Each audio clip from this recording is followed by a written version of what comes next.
markets at 8:30 in the morning, all on WHOW AM, FM, and streamed online. Serve Pro of Piatt DeWitt counties for fire and water restoration, reconstruction, and now duct cleaning to keep your air healthy. Find out how they can help you by clicking their icon at DeWittDailyNews.com. Netflix buffering, YouTube spinning, devices not connecting, Zoom calls dropping. It's frustrating. Let's end your frustration by signing up for fiber internet in Clinton. Click the Connexus icon at DeWittDailyNews.com.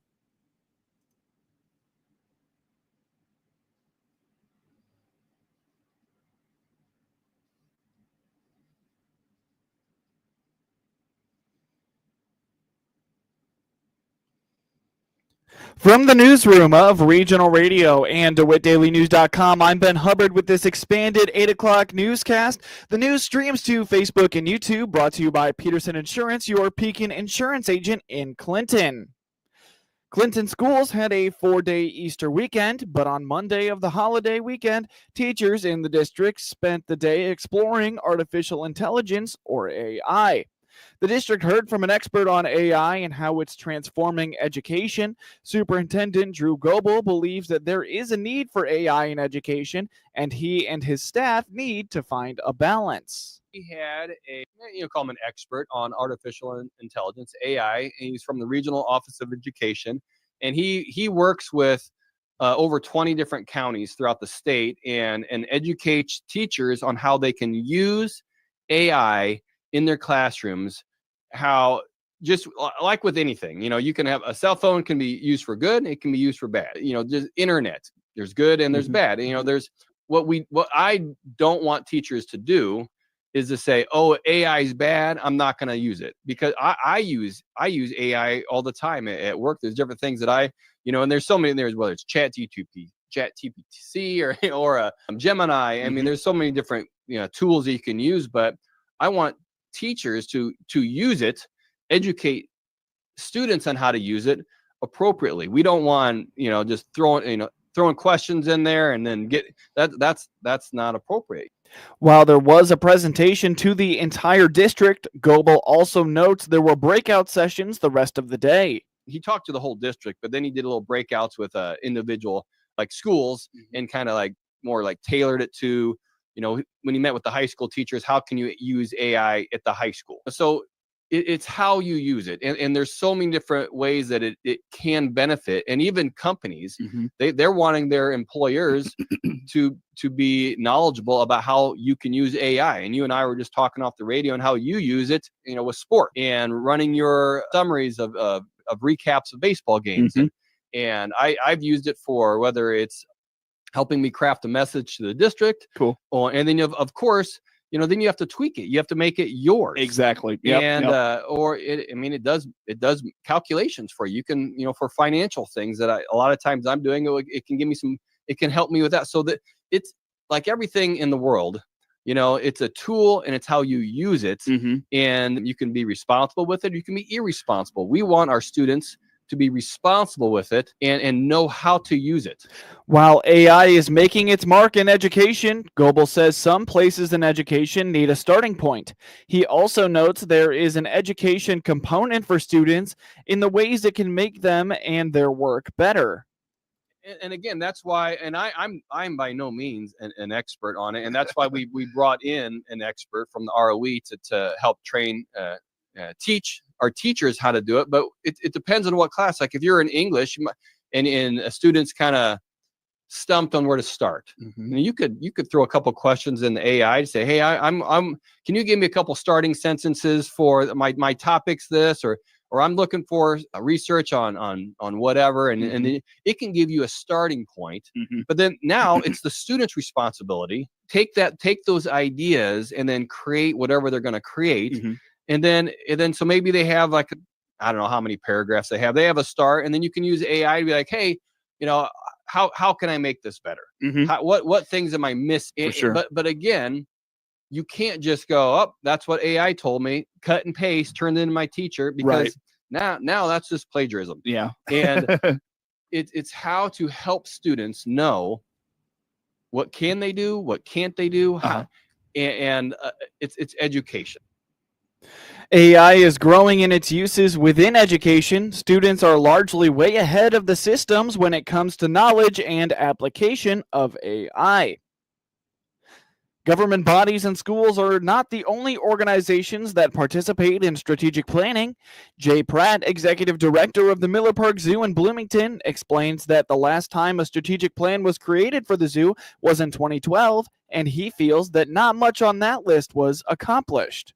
So the original master plan, and actually I memorized that sucker before I came for my interview way back when, that was 2012. So where our problems with master plans come in is like, for example, that master plan was developed, the previous architects or whatever else, it was supposed to be 10 to 15-year master plan. I don't think we did anything on the master plan according to what it had been predicted. And that's kind of where some of the flaws of them can come in, because things change, animals' needs change, like site changes. So we've got all these different factors to, consider in, but we're going to try and make it a very engaging community, staff, whatever process. But where we're at right now, we had actually submitted the request for quotes and proposals out. I had specifically had, some companies that I had, reached out to make sure that they knew that the city had posted that publicly. We were going to receive 10, but one of the architects specialized was in, we had 9 applicants, which really surprised me for our tiny little zoo. And then we've been working through the process and narrowing that down through our evaluation committee to get them. We ended up with a top 4. We narrowed that down to a top 3. And so now we're in the final selection process that then of course needs to be approved by city council. But we hope to have that, by the end of the month available for public information. Pratt indicates that some other zoos have begun creating smaller scale strategic plans rather than ones that cover 10 to 15 years in the future. He notes the biggest goal for the zoo is modernizing its facilities. There's some really interesting approaches that have been out, and I've seen a couple things like, so at Denver Zoo, as an example, they did a couple talks at AZA conferences where what they're doing is they've gone through with like kind of mini plans that instead of being a giant 15-year, they're like much shorter. But what they did was they assessed like all of their existing structures, and they defined and determined that like their oldest buildings were like hoofstock and whatever else right smack in the middle of the zoo. So then they're shaping all of their plans to how do we refresh and we upgrade those. And I can tell you, I know that, the community is going to have very strong feelings about different things. So everybody or someone out there is going to want an elephant or a giraffe or whatever else. But for me, I've been here 2.5 years now. Like, we've struggled with the Katofer building. We want to be able to modernize that. We know that's not up to like modern standards. And then when AZA has come in, both inspection teams have commented that on the other end by wolves, we have old wooden wire habitats. We still take care of them well, but those do not reflect modern standards. So we're really going to have to look at through this process, what do we have, and then start prioritizing even our little zoo into kind of zones and sections for, what needs to go first, and then what can we do that would be so much better in that space. And in the meantime, there's still animals there. Where do the animals go? It's going to be a real juggling thing, but we're going to have stakeholders involved, the society, the city, the community will be reached out through surveys and probably participation things, and of course, all of our zoo team here. So it'll be a really great process. I'm going to be happy to tell you guys all about. Another goal of Pratt's is to improve the area around the zoo to help it blend in and match with its surroundings better. Another one of my hopes is that, when you come into Miller Park, the park is a great big historic park. There's the lagoon, there's war memorials, there's the, historic pavilion. But it's pretty obvious where the zoo is. Like, there's some hard lines, there's some chain link fencing. Like, it is a zoo chunked in the middle of the park. And I'm really hoping that through this process of the dual master plans, we can find a way to integrate it more, softly and more cohesively in, so it's not so obvious, and that the park just, kind of blends but leads right into the zoo without it being so harsh. To learn more about the future of the Miller Park Zoo in Bloomington, visit mpzs.org or follow them on social media. Now for your local obituaries. Dorothy M. Ross, 84, of Clinton, Illinois, formerly of McLean, passed away at Manor Care Nursing Home in Clinton on Sunday, April 20th, 2025. Cremation rights have been accorded. Memorial services will be held at a later date with burial in the McLean Cemetery. Memorials may be made to UAMS Medical Center, 4301 West Markham Street in Little Rock, Arkansas, zip code 72205. Peasley Funeral Home of Lincoln is assisting the family with arrangements. Rhonda E. Thornton, 55, of Bloomington, Illinois, passed away at 7:24 a.m. April 25th, 2025, at her family residence in Bloomington. Calvert Funeral Home in Clinton is in charge of arrangements. Online condolences may be made at calvertmemorial.com. Get news anytime from your computer or your mobile device at DeWitt County's #1 place for news, sports, police blotter, obituaries, and more, all free, all the time at DeWittDailyNews.com.